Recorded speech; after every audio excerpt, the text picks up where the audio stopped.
Subscribe to our channel and press the bell icon so that you never miss any video lesson from Rao's IAS Study Circle.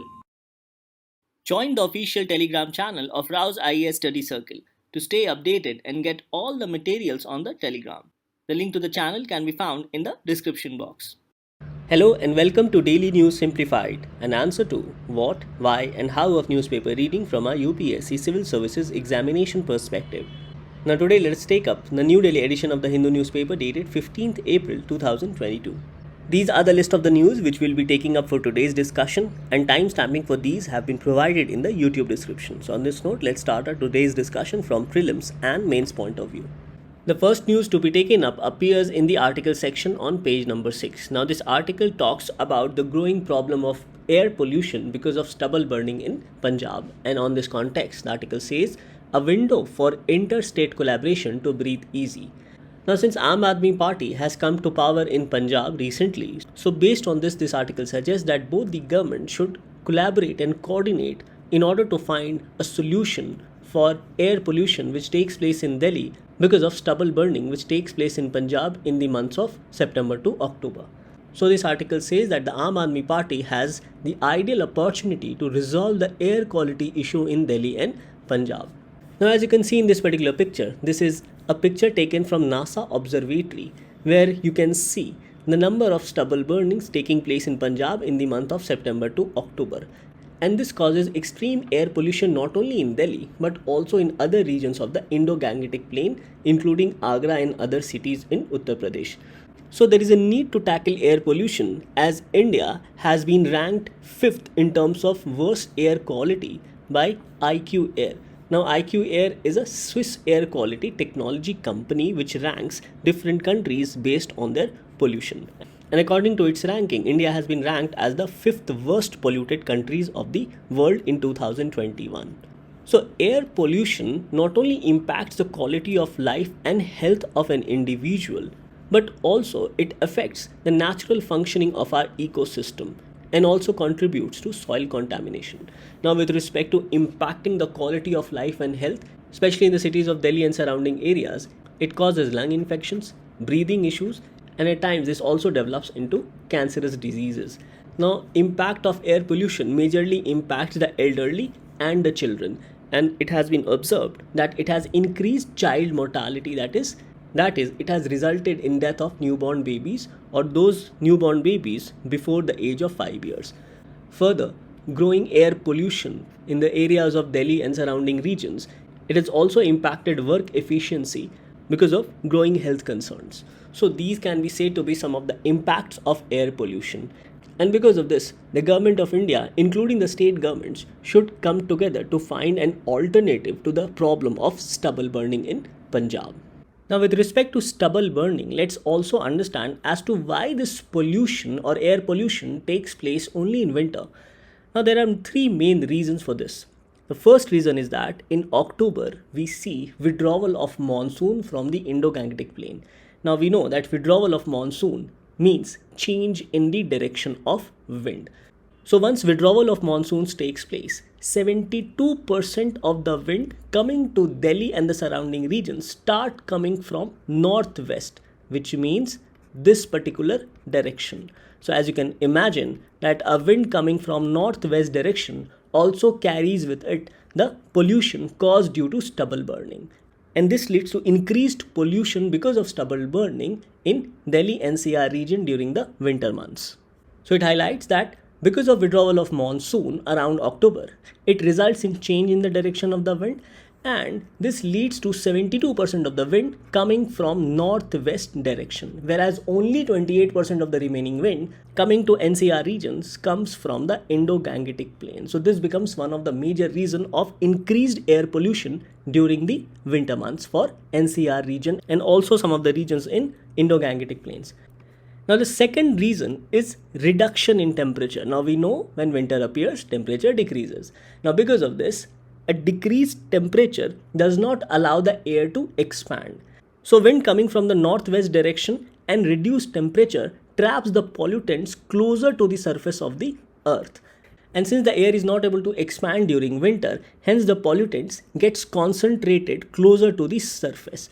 And this adds another reason for increased air pollution in Delhi. Now the third reason becomes decrease in wind speed. Now since the speed of the wind has also slowed down, and hence it does not allow the polluted wind to disperse quickly from the NCR region. So these are the major reasons as to why we witness increased air pollution in winter in the NCR region. So this article suggests that both the government of Delhi and Punjab, since they have same political party in power, they should collaborate with each other to address this issue of stubble burning, which is basically the source of pollution in Delhi NCR region. Further, both the governments should create a platform with respect to sharing of knowledge on finding alternatives to stubble burning. Now regarding alternatives to stubble burning, the Indian Agriculture Research Institute has recently developed a bio-enzyme to decompose the paddy stubble. Now this is a capsule which is then converted into a solution, and this solution is then sprayed on the paddy stubbles. And this leads to bio-decomposing of the paddy stubbles within 25 to 30 odd days. So once this bio-enzyme is sprayed on this paddy stubble, it decomposes the paddy stubble within 25 to 30 odd days, and this decomposed paddy stubble automatically itself acts as a fertilizer on the ground. But the problem here is that it takes too much of time for decomposition, and because of too much of time, farmers do not find it a suitable alternative because they have to sow their next crop early. So the problem with respect to this biodecomposer is that first, it is expensive for the farmers, and once it is sprayed, it takes around 20-25 days or even 30 days for decomposition. Now this does not allow farmers to sow their new crop early, which is basically wheat. So because of these two major problems, farmers find it more suitable to burn the paddy stubble. And this burning of paddy stubble creates the major source of pollution in Delhi and surrounding areas, including areas in the Indo-Gangetic Plain. Now regarding the bio-enzyme or the decomposer, the Indian Agriculture Research Institute has tied up with an agri-tech startup, namely Nurture Farm, and they together are distributing this bio-enzyme to the farmers. Now this biodecomposer composes of 7 different microorganisms along with a multi-enzyme complex. So it is in this regard, this article says that both the governments of Punjab and Union Territory of Delhi must come together and create a platform where they can exchange knowledge to find alternatives to stubble burning, which is the source of pollution in NCR and surrounding regions. Further, the article says that both the government should co-design solutions to improve air quality in the region. Another important point highlighted in this article is regarding diversification of crops. Now the problem in Punjab is that it has basically a paddy wheat cycle, which means once paddy is grown and it is harvested, then in the next cycle wheat is grown. And because the farmers have to sow wheat early, hence they end up burning the stubble of paddy. So the article says that there is a need to create certain markets for other diversified crops. Basically, the farmers need to sow other crops other than paddy and wheat. Now this will also address the issue of decreasing water table in the region. And for this purpose, this article has suggested that the government of Punjab can scale up the concept of community kitchen, as this could provide certain potential market for other crops to be grown in the state. So this article says that there is a need to create an alternative market for such diversified crops other than paddy and wheat. And lastly, the article suggests that there is a need for interstate cooperation not only between Union Territory of Delhi and Punjab, but also with respect to other states of the Indo-Gangetic Plains, because these states are also affected by the pollution caused due to stubble burning. And this can be addressed at the platform of Northern Zonal Council, which is one of the zonal councils. Now the zonal councils have been created under the State Reorganization Act, and the Home Minister of India is the chairman of such zonal council. So the article suggests that the issue of air pollution caused due to stubble burning should also be discussed at the platform of Northern Zonal Council, which is chaired by the Home Minister of India. So this article basically talks about finding a probable solution or an alternative to stubble burning, which is a major source of air pollution in Delhi and surrounding regions, including states of Indo-Gangetic Plain. And this topic gets covered under GS paper 3 under the topic of environment. Now let's take up the next news appearing as an editorial on page number 6. It says growth banks. Some headline indicators may be shining, but the recovery is still ragged and vulnerable. Now yesterday Jatin sir had explained in detail about the report of World Bank. Now today let's understand about some of the important highlights with respect to the report published by World Bank on global economic prospects. So please remember, if a question is asked in your prelims examination as to who publishes global economic prospects, it is the World Bank Group. So this report basically highlights that because of COVID-19 and mainly because of Omicron variant, global growth will slow down post-COVID recovery. It further says that the impact of COVID will be faced by emerging market and developing economy as they will also witness a slowdown. Further, it will become difficult for the low-income earning countries to repay back their debts. So such low-income countries would be needing investors to repay back their debt. And the report also highlights that health and climate change will also leave an impact on emerging market and developing economies and also on the low-income countries. So on this note, let's go through these important highlights of global economic prospects as published by the World Bank Group. The first point highlighted is global growth to slow down after recovery. It says that it will slow down to 4.1% in 2022, reflecting continued COVID-19 flare-up, diminished policy support by respective government, and also lingering supply disruptions. It further says that emerging market and developing economies are expected to experience notably weaker and more fragile recoveries in output compared to those in the advanced economies. So basically, because of continued wave of COVID-19, including the recent Omicron variant, economic recovery might not be smooth. The report further says that emerging market and developing economies recovery lagging behind. So the report here says that in contrast to the advanced economies, most of the emerging market and developing economies are expected to suffer substantial scaring from the pandemic, and the growth is projected to slow from 6.3% in 2021 to 4.6% in 2022. The third point of this report is risk to the outlook, which is tilted to the downside. Now this part highlights about the highly transmissible Omicron variant. Now it says that this variant could overwhelm the health system. Now recently the XE variant of Omicron has been in news, and this has forced various governments to tighten pandemic control measures, and this will overall cause a sharp slowdown in the near-term global growth. The report further says that continued supply strains because of Omicron variant and other variants of COVID-19, this could lead to additional disruptions to international trade, and this can contribute to further inflation surprises. So the emerging economies can see inflation. Another major point highlighted is that there could be increase in private as well as public debt to unprecedented levels, and this may leave the emerging market and developing economies vulnerable to financial stress. And lastly, this point highlights about the impact of climate-related disasters. So it says that such disasters such as flood, droughts, heat waves could also substantially weigh on the economic activity of any country.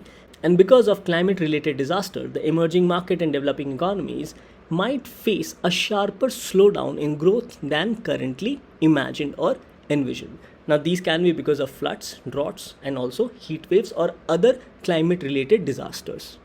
The next point highlighted is regarding the macroeconomic policy challenges. It says rising inflation and unsustainable debt burdens. Here it highlights the fact that a growing number of emerging market and developing economies have tightened their monetary policies.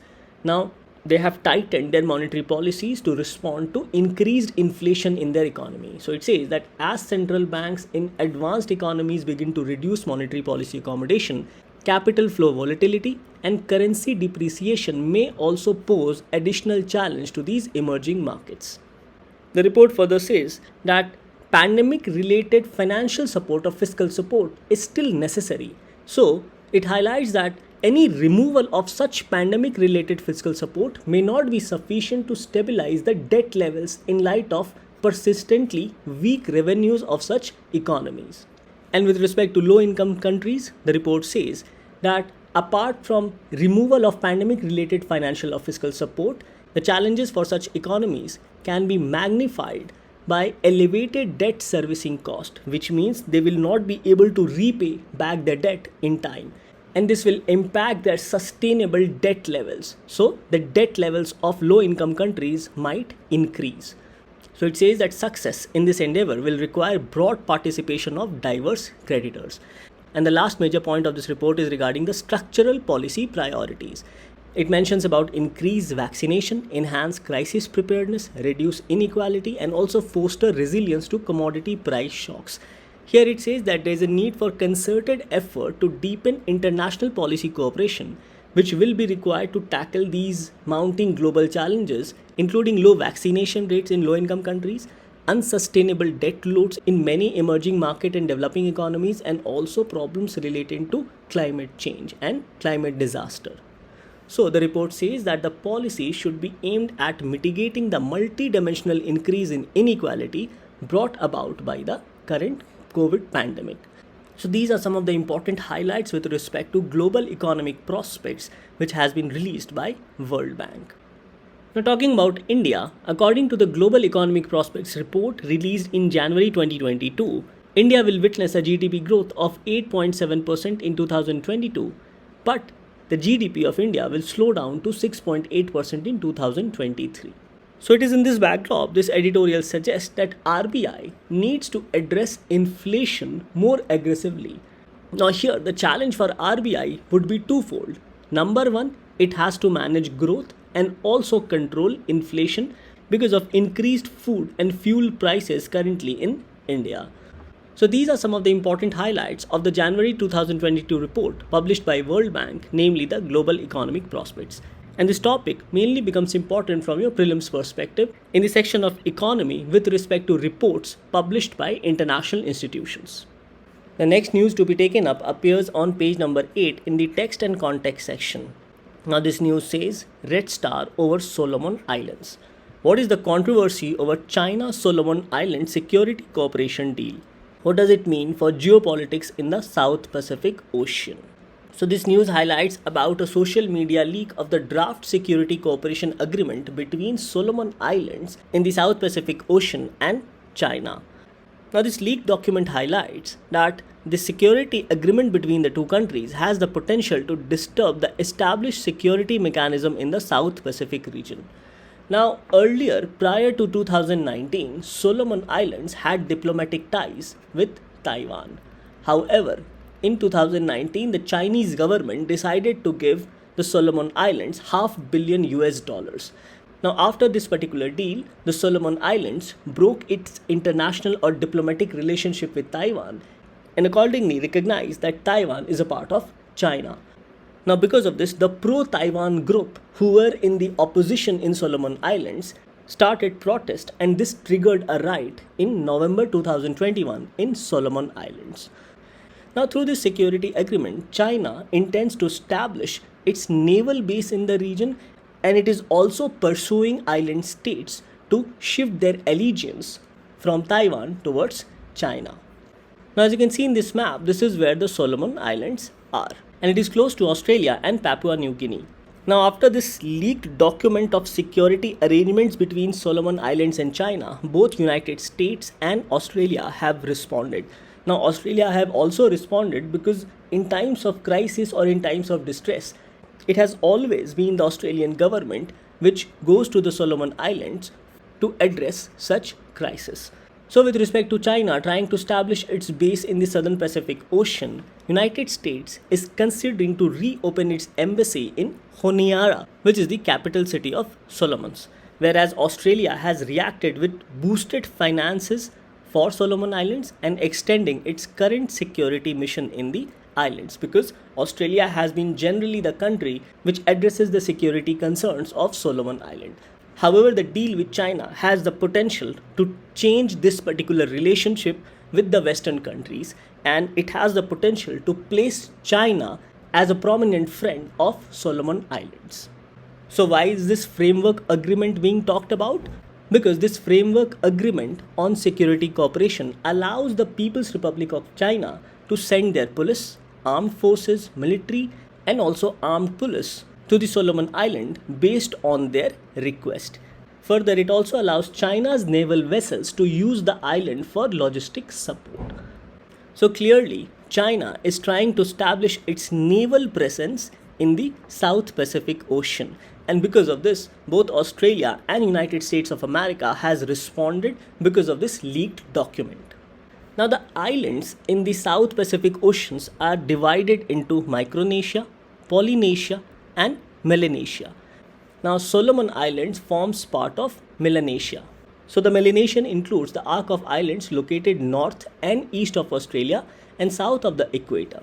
And this includes New Guinea Island, Bismarck Archipelago, Solomon Islands, Vanuatu, New Caledonia, and Fiji.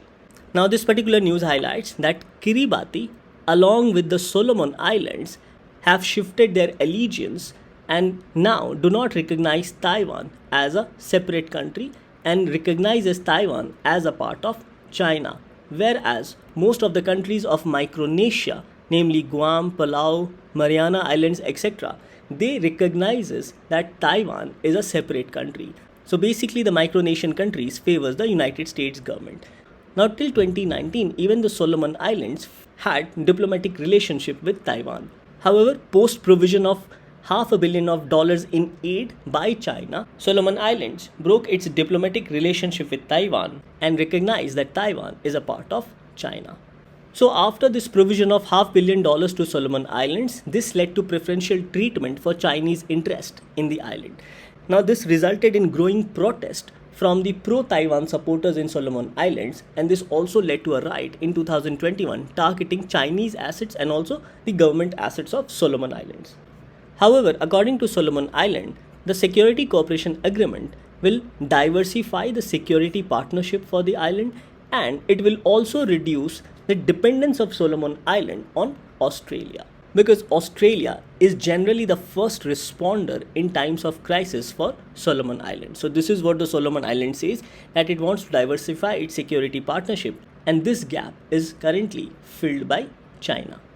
So we understand that there has been a growing interest for China in the South Pacific Ocean, and this interest is not only to establish its naval base but also to oppose international recognition of Taiwan. So the news highlights that China has competition from Taiwan for diplomatic recognition, and islands of Micronesian group still supports US and maintains diplomatic ties with Taiwan. Now the importance for these small island states is that they are also considered as big ocean states because of their large maritime exclusive economic zones. Further, these number of islands in the South Pacific region also are potential voters at the United Nations, and generally most of them have been voters for United States of America.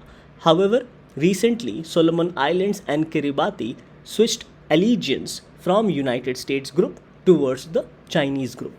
So this article says that given the emergence of AUKUS, which is a security partnership of Australia, UK and United States, China is increasing its presence in the South Pacific Ocean region, and hence this security cooperation between China and Solomon Islands also impacts Australia as well. Further, we can understand that China is aggressively trying to challenge the power structure of the region through breaking of diplomatic ties of the island states with Taiwan. So, China is basically trying to increase its presence both politically and also in terms of military and naval wise in the Southern Pacific Ocean. Thus, this news becomes important mainly from the perspective of international relations and also from the perspective of world map, as location-based questions based on Solomon Islands can be asked in your prelims examination. With this, let's take up the next news for discussion. The next news appears on page number 1. It says, MP's panel lends voice against elephant trade. It says to scrap exemption which has been granted in the new bill. So the government has introduced the Wildlife Protection Amendment Bill 2021, which encourages sale and purchase of captive elephants. So the Standing Committee of Rathotsava on Science and Technology, Environment, Forest and Climate Change has recommended not to encourage sale and purchase of captive elephants. The committee has argued for a careful balance between traditions and conservation. Now this is because elephants are used in number of traditions and rituals in India. And because of this, the changes which has been suggested through the Wildlife Protection Amendment Bill 2021 has not been approved by this particular committee. Now, Section 43 of the original Act, that is the Wildlife Protection Act 1972, prohibits transfer or sale of any of the animal or animal article. So, this provision says that no person having in his possession captive animal, animal article, trophy, or uncured trophy in respect of which he has a certificate of ownership shall transfer by way of sale or offer for sale or by any other mode of consideration of commercial nature such animal, article or trophy or uncured trophy. So basically any person having ownership certificate of any animal or animal article or even trophy shall not transfer such animals or trophy by way of sale. However, the amendment which has been proposed says that in section 43 of the Principal Act, namely the Wildlife Protection Act of 1972, the following shall be inserted. Now this says that this section, that is section 43, shall not apply to the transfer or transport of any live elephant by a person having certificate of ownership. So basically the Wildlife Protection Amendment Bill 2021 exempts the sale or transfer of captive elephants or wild elephants. And this is where the Standing Committee has recommended not to encourage sale and purchase of captive elephants. And the committee has also argued for a careful balance between traditions and conservation. It further says that the parliamentary panel has urged the Union government to remove the controversial clause in the 2021 Amendment Bill which overrides the original Act. Now Section 43 of Wildlife Protection Act mentions about a term trophy. So let's understand what does trophy means. So trophy means whole or any part of any captive animal or wild animal other than vermin which has been kept or preserved by any means, whether artificial or natural, and also includes the followings: rugs, skins and specimens of such animals mounted in whole or in part through a process of taxidermy, and antler, bone, carapace, shell, horn, rhinoceros horn, hair, feather, nail, tooth, tusk, musk, eggs, nests and also honeycombs. So all these can also be declared as trophy. So according to section 43 of the Wildlife Protection Act 1972, even transfer or sale of trophy is prohibited. Now regarding the other recommendations of the committee, it highlights that the committee has recommended that the government could bring in additional checks to allow sale and purchase by religious institutions, especially for elephants. Now the Wildlife Protection Act 1972 as of now provides for 6 schedules under which the name of animals are listed based on their levels of protection. So the 2021 bill has proposed 3 schedules instead of 6 schedules of such animals which provides their listing. So Schedule 1 provides for those species that will enjoy the highest level of protection, Schedule 2 for such species that will be subjected to a lesser degree of protection, and Schedule 3 that covers plants. However, in this regard, the committee has highlighted certain discrepancies in the schedules and has also highlighted that some of the names of the species are missing from the schedules. So this news highlights that the Wildlife Protection Amendment Bill 2021 promotes the transfer or transport of any live elephant by a person having certificate of ownership. However, this has been opposed by the Standing Committee of Rathotsava on Science, Technology, Environment, Forest and Climate Change. Now regarding the department-related Parliamentary Standing Committee, in the year 2021, a question was asked in GS Paper 2. The question was, do department-related Parliamentary Standing Committees keep the administration on its toes and inspire reverence for parliamentary control? Evaluate the working of such committees with suitable examples. So as you can see that this particular news becomes one such example where the Standing Committee of Rathotsava has asked the executive to make changes in the Wildlife Protection Amendment Bill of 2021. And through these suggestions, it makes the executive accountable. So here you need to note that there are 8 department-related parliamentary standing committees which comes under the purview of Rajya Sabha, whereas remaining 16 department-related parliamentary standing committees comes under the purview of Lok Sabha. So the question was that how does this committee makes the executive more accountable? So it makes them more accountable by considering the demand for grants of related ministries or departments and also the report. However, the report shall not suggest anything in the nature of cut motion. Further, these committees examine bills, as we have seen in this particular news, pertaining to various ministries, departments, or refer to the committee by the chairman or speaker with respect to Lok Sabha or Rajya Sabha. Now, the committee also makes the executive accountable with respect to considering the annual reports of the ministries or departments, and also considers national basic long-term policy documents presented to the houses if referred to the committee by the chairman or speaker, and also report on such policy documents. So this is how these department related parliamentary standing committees makes the executive more accountable.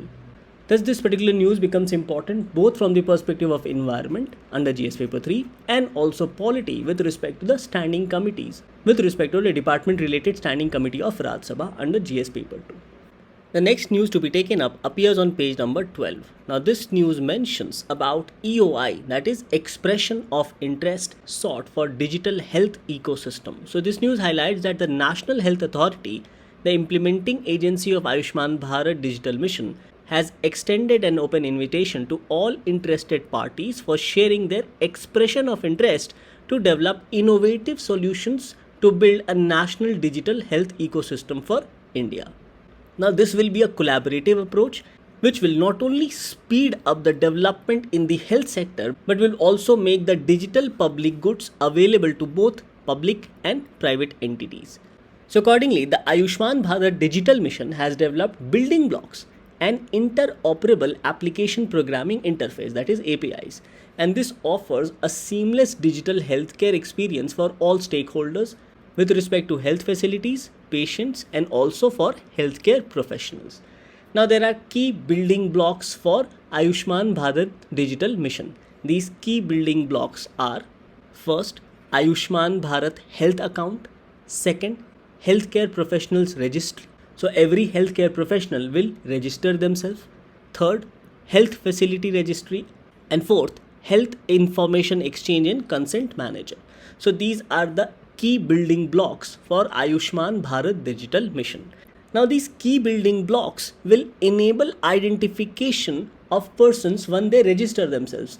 So it will enable identification of healthcare providers, patients, health professionals once they register themselves. And through this registration process, it will enable exchange of interoperable health data with consent of the patient.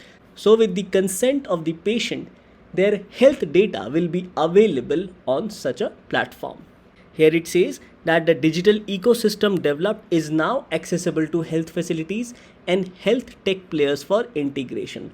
So it is in this regard that the Ayushman Bharat Digital Mission has extended an open invitation to all interested parties for sharing their expression of interest to develop innovative solutions that will help to build a national digital health ecosystem for India.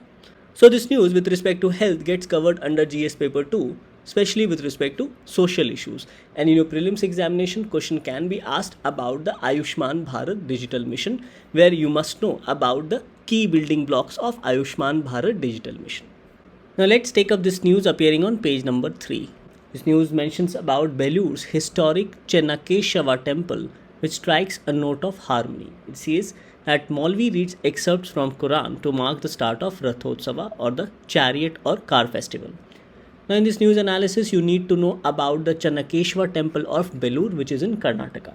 So Belur was the erstwhile capital of Hoysalas and was referred as Velapur, Velore or Velaur at different places in history.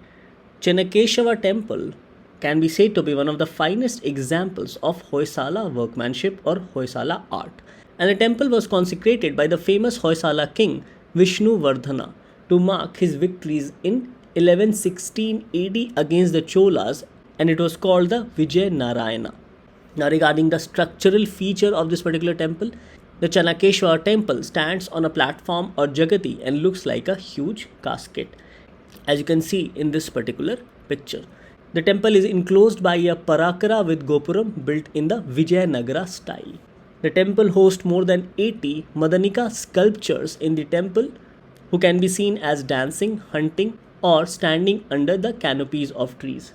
Now, Apsara Devangana, which is also popularly known as Madanika, are depicted in the sculptural forms in Karnataka's temples. Now, in this form of structure, the artist decorates the outer walls of the temples with exquisite carvings, minute details of jewelry, costume, and also standing postures. Further, the temple also has a garbhagriha and Its zigzag walls makes the figure of 24 forms of Vishnu look different at different times of the day due to light. So these can be said to be some of the structural features of the Chennakeshava temple of Belur, which is in Karnataka. And you must remember this news with respect to history and culture under GS paper 1, and the fact that Chennakeshava temple is one of the finest example of Hoysala art and culture. Now based on our discussion, this becomes your practice question for the day. The question is, Solomon Islands are situated close to. Options are A. United Kingdom, B. Madagascar, C. Australia, and D. Japan. Now coming to the answer of yesterday, the question was, which of the following books or publication is associated with Bhim Rao Ambedkar? In this, the correct answer is 1, that is Annihilation of Caste, and 2, Buddha or Karl Marx. And these are the list of the books which has been written by B.R. Ambedkar. These includes Annihilation of Caste, Federation versus Freedom, Gandhi and Emancipation of Untouchables, State and Minorities, The Untouchables, and Buddha or Karl Marx. So with this, we come to an end to today's discussion. Thank you for watching DNS.